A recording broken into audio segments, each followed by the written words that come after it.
Eu quero ver a prata, o cobre, o bronze e na mesma temperatura, missionário, que é colocado o ouro.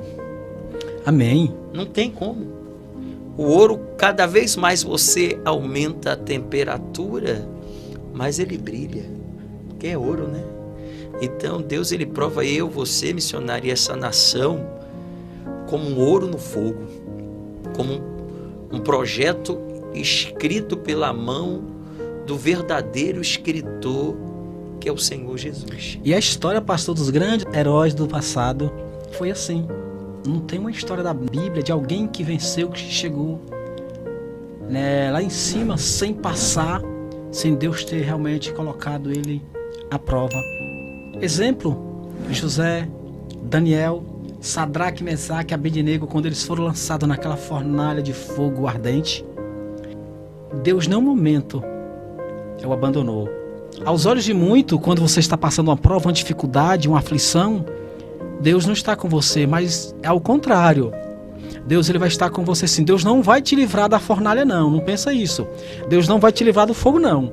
Ele vai entrar com você no fogo, vai entrar com você na batalha, mas se você permanecer de pé, crendo no agir do meu Deus, certamente a vitória será certa. E foi assim com José, foi assim com Daniel, foi assim, e assim comigo, com você, com o pastor. O importante é, permaneça de pé, não deixe que nada separe você, ou venha não se separar do amor de Deus. O propósito de Jesus Cristo não ia ser cumprido através da vida de Pedro. O propósito de Jesus Cristo, missionário, ele não ia ser construído através da vida de André, de Tiago, de João e de outros. O propósito de Jesus só ia se cumprir por causa de Judas. Eu estava observando as escrituras. Se a gente for parar para pensar, missionário, quando Jesus ele dá graça e no partir do pão e do sangue do cordeiro, quem foi que ele deu primeiro na última ceia? Ele deu a Judas.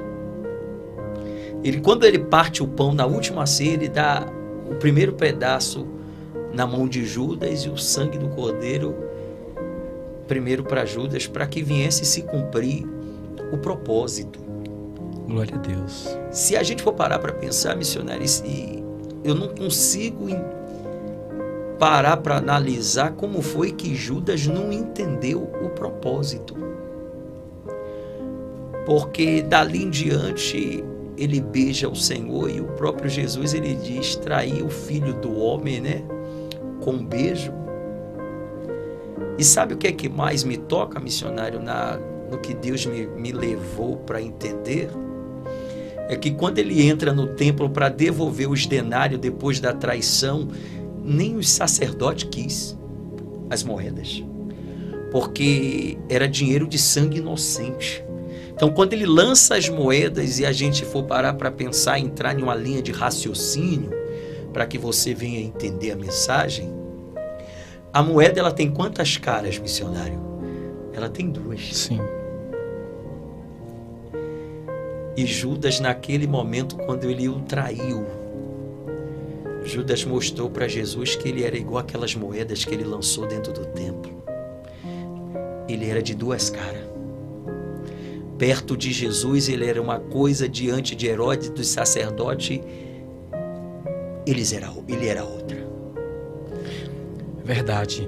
E Judas, ele teve a oportunidade, porque ele contemplou, por ele andar com Jesus, estar com Jesus, ele teve a oportunidade de abrir o coração, se derramar e se voltar para ele. Mas ele não deu a oportunidade para ele mesmo. E quantas pessoas estão vivendo uma vida longe de Deus? Muitas das vezes indo para a igreja, até cantando, até participando dos trabalhos da igreja, mas o seu coração, a sua vida não glorifica a Deus.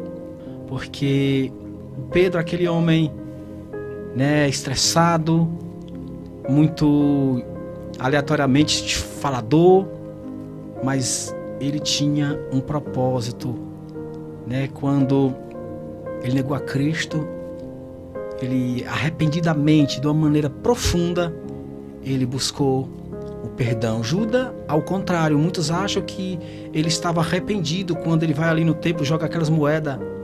Não, ali foi remorso, não foi arrependimento.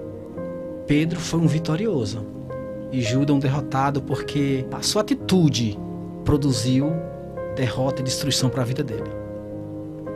Isso é para que todos nós venhamos entender a mensagem.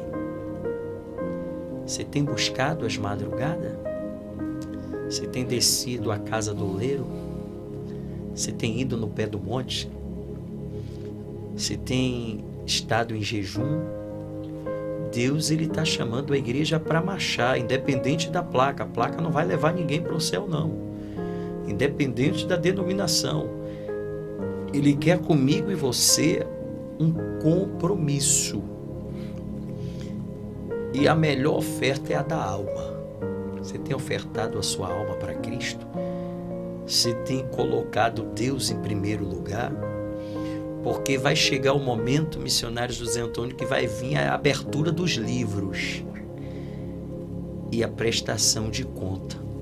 E ele diz na Bíblia, missionário, que todos vão ser julgados de acordo às obras, sendo a obra boa ou obra ruim. Vai vir a vara da correção. E será que as pessoas vão estar preparadas? Porque ele mesmo diz: louco ainda hoje eu, Deus, pedirei a tua alma. O que é que você tem preparado para mim?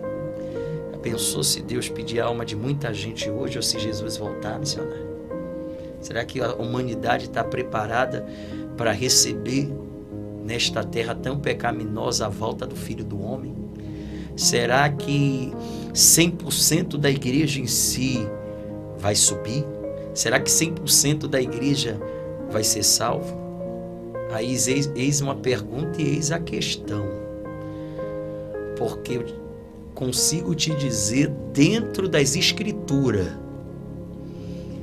só vai subir aquele que tiver de acordo ao propósito.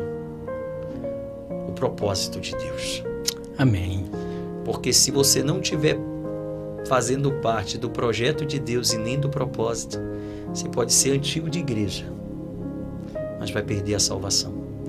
Porque o que vai nos salvar é viver os mandamentos, as palavras e estar dentro do projeto e do propósito. Porque Deus, ele busca, né, pastor, os verdadeiros adoradores, aquele que de fato estão dentro do propósito de Deus, direcionado pelo Espírito de Deus.